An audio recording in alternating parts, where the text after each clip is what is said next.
안녕하세요. 논쟁과 분란의 시발점 보일러입니다. 안녕하세요. 불타는 남자 자작나무입니다. 안녕하세요. 빈틈없이 깔아주는 콩자갈입니다. 건축에 대해 잡담하는 잡담들, 건축 잡담.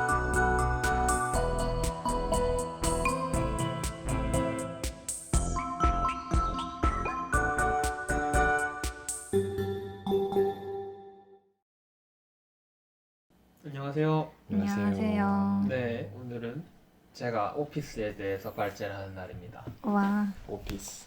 오피스. 원래 근데 오피스는 거기 없어. 니콜라스 펩스나 책이 없어. 없어. 네, 맞아. 없어요. 맞아요. 사실 이건 내가 하고 싶어서 하는 거야. 그치? 계기가 있었던 것 같은데, 오피스를 하고 싶은. 그때 하던 프로젝트에서 오피스 디자인을 하고 있었어요. 아, 정말요? 그러면서 그때 혼자 책을 사서 읽었는데 오피스 디자인하면서 오피스에 대해서 혼자 공부를 하고 했었는데 그러면서 그걸 좀 공유를 하고 싶다는 생각이 들어갔고 그래서 네. 오피스 발제를 하게 됐었죠. 그리고 뭐 오늘 이제 녹음을 위해서 한 번 더 하고 있는 거고 아무튼 발제를 스피디하게 진행해 보겠습니다. 그래서 오피스의 역사를 다루려면 굉장히 복잡할 수 있어요. 왜냐하면 오피스라는 게 물론 사무라는 그 일을 둘러싸고 그 일을 할 수 있는 공간이잖아요. 네. 근데 그 뭐 우리가 빌딩의 뭐 오피스 건물의 역사만 따로 볼 수 있겠죠.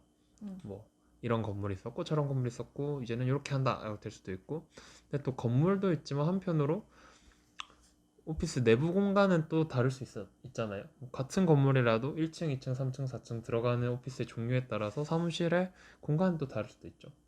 그리고 또 한편으로 직원, 뭐 사무직 종사자들이 어떻게 변천해 왔는가를 얘기할 수도 있어요. 그래서 이거를 준비할 때는 되게 처음에 이거 PPT 2번 만들었거든요. 근데 한 번은 되게 이것도 하면 좋겠고 저것도 하면 좋겠고 이러면서 막 다 넣었었어요.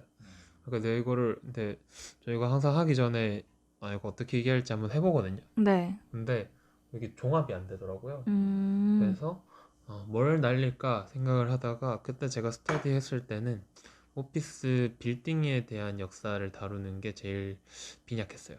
네, 맞아요. 그래서 그냥 그걸 뺐어요. 아, 그래서 오늘은 사무실과 그 사무 직종이 어떻게 변해왔는지를 얘기하는 게 제일 재밌을 것 그쵸. 같다는 생각이 들어서 네. 그렇게 해보기로 했고 요 옆에 이제 키워드들이 있는데 나중에 나올 거니까 그냥 넘어갑시다. 네. 자, 사무실의 기원은 뭘까 생각을 해보면 사무가 뭐야? 앉아서 일하면 다 사무인가? 그러게요. 그렇게 생각한다면 사실 모든 문자와 관련된 직업들 그런 네. 일들과 동일하겠죠. 네. 그러면 수도원, 도서관, 역사관 모든 앉아서 일하는 공간들이 다 사무실이었다라고도 할 수 있을 거예요. 근데 한편으로 사무실의 의미를 굉장히 이렇게 협의적으로 따져보면 자본주의와 관계에서 어떤 우리가 실제로 자본주의가 발달하기 전에는 우리가 노동에서 얻어진 산물을 판매하는 거잖아요.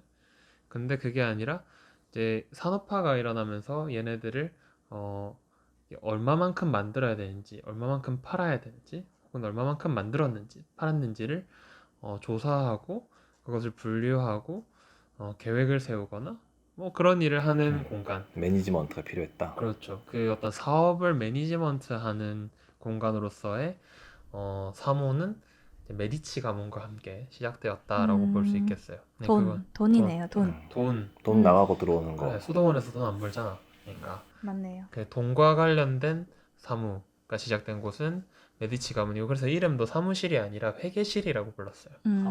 카운팅? 카운팅 하우스, 돈 세는 데라는 거죠.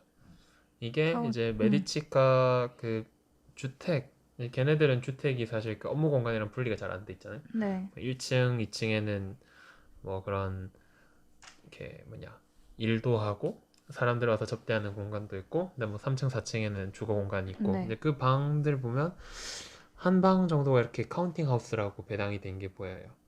이제 그게 사무실의 기원이다라고 얘기를 합니다. 그리고 당연히 아까 말했다시피 산업화가 시작되면서 사무직이 시작됐다고 할 수 있어요. 근데 뭐 산업화라는 건 당연히 18세기 말 19세기 초 아니겠습니까? 맞습니다. 그러면서 영미권의 산업화가 진전이 됐고요. 그러면서 행정 업무가 굉장히 많아졌어요. 그래서 미국에서 세 번째로 큰 직업 구성원이 사무직이다 라는 통계 결과가 있는데, 이 통계 결과 이 책 읽다가 약간 어이가 없었는데, 아 그래서 첫 번째 1등, 2등이 뭔가요? 1등 노동자, 2등 노예 이렇게 돼 있는 거예요.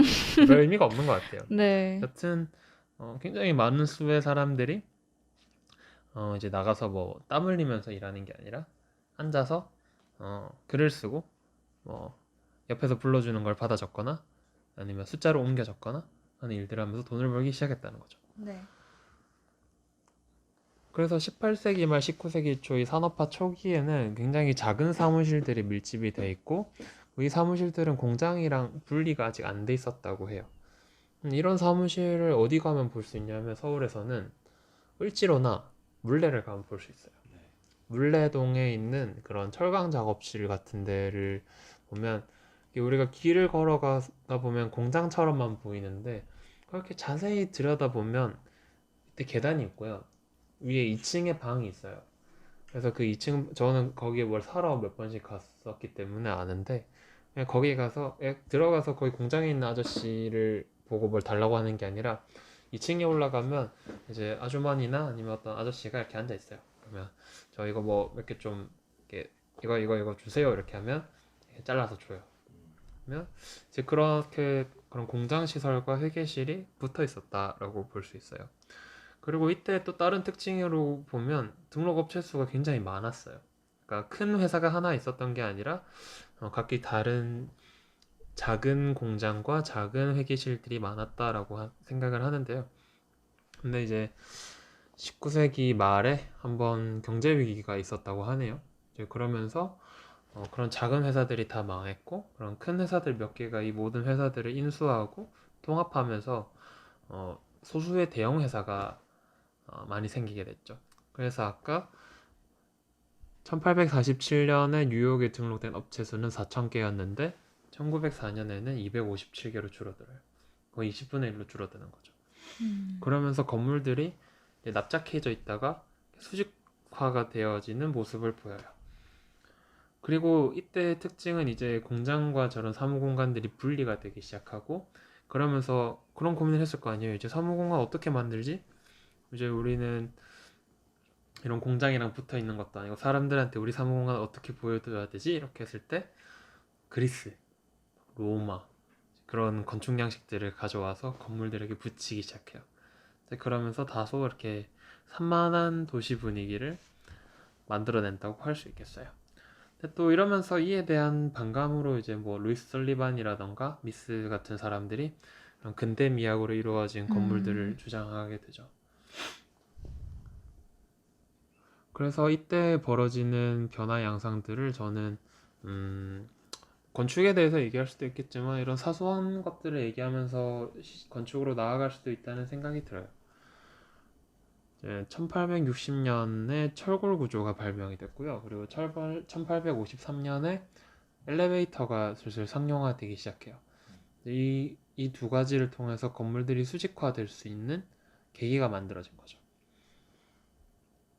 그리고 이런 거 보신 적 있나요? 기송관과 딕터폰. 이게 뭘 하는 거냐면, 저 딕터폰에 있는 아가씨가 저기 지금 이어폰 같은 걸 귀에 꽂고 뭔가를 쓰고 있죠. 네.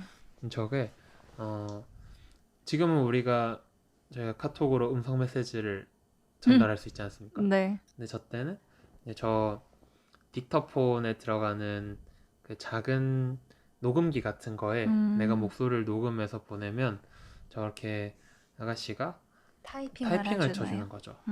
그래서 저게 커트 보니것이라는 미국 작가가 쓴 책에 저런 구절들이 있는데, 예를 들어서 에어컨을 파는 회사예요. 근데 그 에어컨을 저 여자분께서 이 에어컨을 보면 내가 어디를 수리해야겠다 이렇게 하진 않겠죠. 그런 건 보통 남자들이 도맡아 했는데, 근데 그 남자들이 타이핑하고 이럴 시간이 없는 거예요. 그러니까 그 사람이 이 에어컨은 이렇게 고장이 많이 났으니까 이렇게 고쳐가지고 2주 안에 보내주겠다 이렇게 녹음을 해서 그거를 저 기송관에다가 넣고 타이핑 있는 아가씨, 그러니까 타자기 앞에 있는 아가씨한테 쭉 배달이 되는 거예요. 그러면 저 아가씨가 그걸 듣고 내 귀로 듣고 조금 더 나긋나긋한 뭔가 말투 같은 걸로 옮겨 적어주는 거죠. 이제 그렇게 사용됐다고 해요. 네.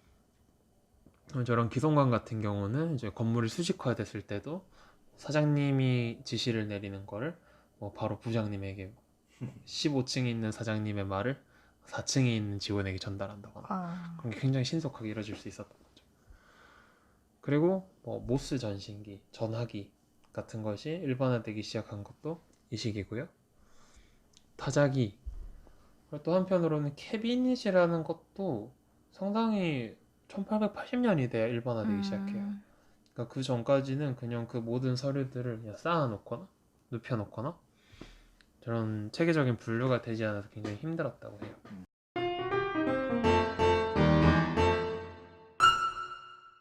그리고 이 시기에 단지 하드웨어의 변화만 있었던 건 아니고 이런 사람들의 생각이나 의식이 바뀌었겠죠? 근데 그 이론을 XYZ 이론으로 설명할 수 있어요. 이거는 사실 XYZ가 각기 뭐가 의미가 있는 건 아니고 우리가 X세대, Y세대, Z세대 하잖아요. 네, 그런 것처럼 그냥 나온 순서에 따라서 XYZ라고 붙여놓은 것 같아요. 일단 1번 X 이론의 대표자는 프레데릭 윈슬로우 테일러입니다. 테일러리즘으로 굉장히 유명하죠. 테일러주의라고 번역이 되는데요. 이건 제가 한번 읽어볼게요. 오로지 강요된 표준화를 통해서만 최적의 노동 도구와 노동 조건을 강제로 도입함으로써만 협업을 강요함으로써만 더 빠른 업무가 가능하다. 그리고 이렇게 표준을 도입하고 강요하며 협업을 강제해내는 일은 경영자만이 담당해야 한다라는 글이 있어요. 이게 The Principles of Scientific Management, 그러니까 과학적 경영의 원리라는 테일러 씨가 쓴 책에 나오는 구절인데요. 그러니까 지금 우리가 보고 있는 이 사파는 이런 테일러리즘을 비판하는 한 그림이라고 볼 수 있어요. 어떤 인간적인 사람의 모습을 저렇게 몸의 부품을 기계로 교체해서 개조하네요. 기계로 개조하는 거죠. 근데 이때 이제 테일러 씨가 이렇게 노동자들이 일하는 걸 보면 너무 비효율적인 게 많은 거예요. 얘네들 뭐 나사 한 번 돌리고 담배 한 번 피고 와서 또 나사 한 번 돌리고 뭐 그러고 있는 거예요. 근데 얘네들을 그러면 이 작업을 분화시켜서 얘는 나사만 돌리게 하고 쟤는 조립만 하게 하고 쟤는 이걸 닦게만 하고 얘는 이걸 사포질만 하게 하고 이렇게 분화시키면 어떨까라는 생각을 한 거죠. 그래서 얘는 하루 종일 한 동작만 하게 하는 거예요. 근데 이런 것들이 처음에는 노동자 계층에게 집중돼 있었어요. 왜냐하면 이 사람은 경영자가 이런 일을 해야 되고 사실 그 대상은 노동자라고 했거든요. 근데 이게 점점 사무직의 영역으로도 확산이 되기 시작해요. 그러면서 이런 구절이 생기죠. 자, 불필요한 동작은 수백만 개쯤 있다. 여직원이 종이나 카드 뭉치를 톡톡 쳐서 간추리는 걸 봐라. 다 됐는데도 계속해서 치고 있다. 급히 일을 하면서 서류를 어지럽게 쌓아놓고는 또 정리하느라 몇 분을 들이는 애를 봐라. 애초에 잘하면 되지. 이런 글이죠. 그러면서 이때 어떤 일들이 생기기 시작하냐면 그때 이제 카메라 그리고 타이머가 회사랑 저런 공장에서 많이 보이기 시작해요. 경영하는 사람들이 카메라 같은 걸 들고 가서 제가 일하는 걸 찍는 거예요. 그러면 그리고 초 단위로 멈추나요? 그렇죠. 그러면서 재는 거죠. 제가 방금 한숨 한 번 하는데 3초. 제가 방금 엉덩이를 한 번 끓는데 1초. 네가 지금 엉덩이를 긁음으로써 인해서 우리 회사에 미치는 손해가 얼마고? 그렇기 때문에 엉덩이 끓는 너는 뭐 해고 아니면 엉덩이를 끓지 못하게 하겠다라던가. 이제 그런 걸 연구하고 분석하고 얘네들은 그렇죠. 산업공학. 그리고 또 그 영상을 사람들한테 다시 틀어주면서 교육하고 그런 일들이 생기기 시작하는 거죠. 근데 그게 처음에는 공장에만 있다가 어느 순간 사무실에서 사장님이 옆에서 내가 이렇게 뭔가 카드 뭉치를 톡톡 치고 있으면 초시계를 누르는 거야.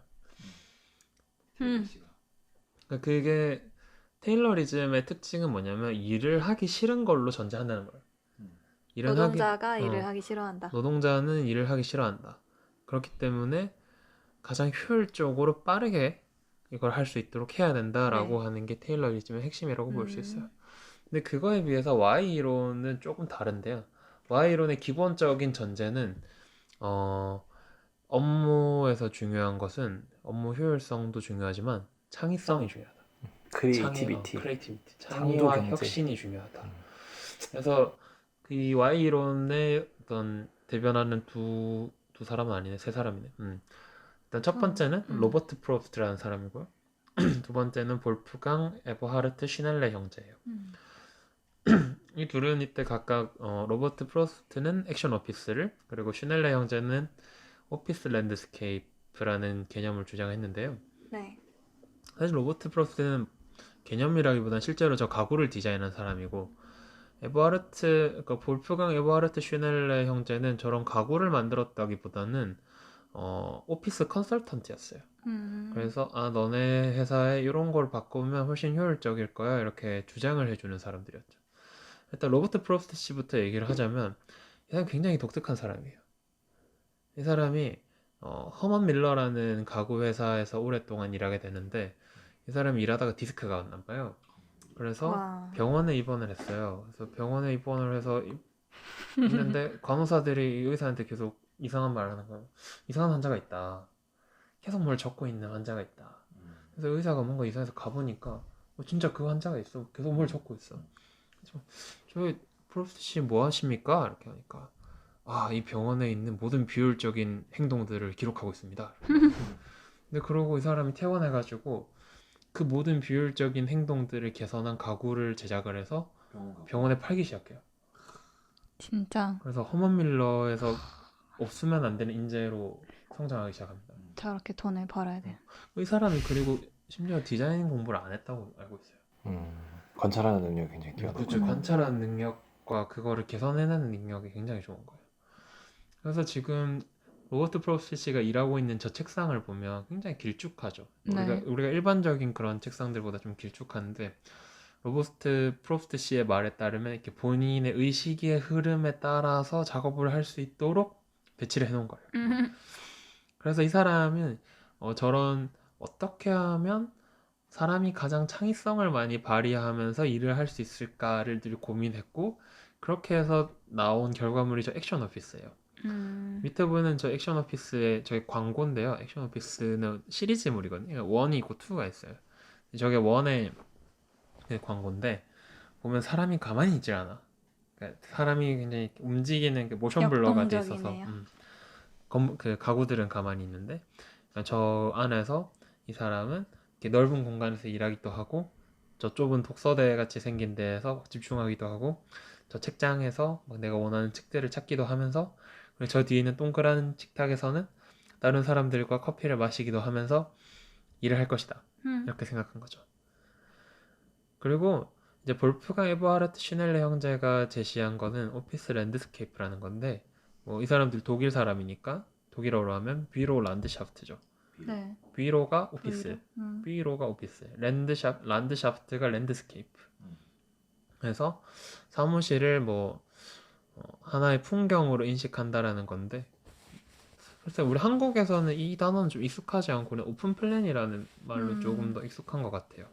여기서 주된 주제는 보통 이때 일반화된 사무실을 먼저 알 필요가 있는데, 사장님과 부장님은 다른 층에, 부장님은 다른 방에, 그리고 그 방마다 그 권위를 상징하는 문, 책상, 바닥재, 벽재 다 다른 거죠. 일반 직원들은 그냥 철제 책상 두고 했다면, 이 사람들이 근데 이게 더 비효율적이지 않냐, 어차피 우리 맨날 부장님 결제 받으러 가야 되고 최종 결정권자는 부장님인데 부장님 일에 대해서 알지도 못하고 이런 일들이 너무 많다. 그러니까 우리가 이거를 다 오픈시켜 버리고 이 한 통 공간을 쓰도록 하자. 그러면 우리가 공간도 훨씬 더 넓게 쓸 수 있고 돈도 절약할 수 있다. 그 돈도 절약할 수 있다. 사람들이 혹한 거죠. 근데 이것도 처음에는 받아들여지지 않다가 어느 한 출판사가 이거를 오케이 했어요. 좀 걱정이 됐을 거 아니야, 사실 사장님이. 아무도 안 하는 건데 우리가 하기 좀 그렇잖아. 근데 해가지고 생각보다 대박이 난 거예요. 출판사가. 출판사 그 직원들도 괜찮아 하는 것 같아. 크리에이티비티가 올라갔다. 뭔가 얼마나 불통이 심했으면 그럴 저 정도 열어주면 뭐가 들리니까 일이 좀 더 잘 됐나 보죠. 그러면서 다른 회사들도 이렇게 요청을 하게 되고, 그래서 오피스 랜드스케이프는 아직도 조금 일반적인 해법 중에 하나로 인지되고 있는 것 같아요. IT 회사 같은 걸 떠올리게 만드는. 네네, 그렇죠. 그래서 이 Y 이론의 경우는 아까 말했던 것처럼 우리의 창의성과 일의 효율을 증대시켜주고 이런 소통과 어떤 창발성을 증대시키는 쪽으로 오피스 공간을 지원해야 된다라는 게 Y 이론의 핵심이고, 제가 판단하기에 슈넬레 형제는 어느 정도 성공을 거둔 것 같은데 로버트 프로스트 씨는 좀 망했어요. 왜냐면 로버트 프로스트 씨는 말년에 조금 저기에 대해서 슬퍼했다라고 해야 되나? 좀 모순됐다고 볼 수 있는 게, 왜냐하면 이 액션 오피스의 결과적인 귀착점이 큐비클이었거든요. 결국에 이게 최종 버전 액션 오피스예요. 우리가 생각하는 그 파티션 쳐져 있는 답답한 사무 공간으로 귀결되게 된 거죠. 이거를 보고 이 제가 읽었던 책의 저자는 그런 얘기를 하더라고요. 그러니까 많은 오피스 가구 디자이너들이 모든 사람들이 디자이너인 줄 안다. 그러니까 모든 사람들이 어떤 그런 창발적이면서도 항상 소통하면서도 항상 개인적이면서도 그런 일을 해야 된다라고 생각하기 때문에 저런 액션 오피스를 주장하지만 실은 많은 일들이 그렇지 않다고, 그렇기 때문에 액션 오피스의 결과는 저렇게 큐비클이 될 수밖에 없었다, 이런 얘기를 하더라고요.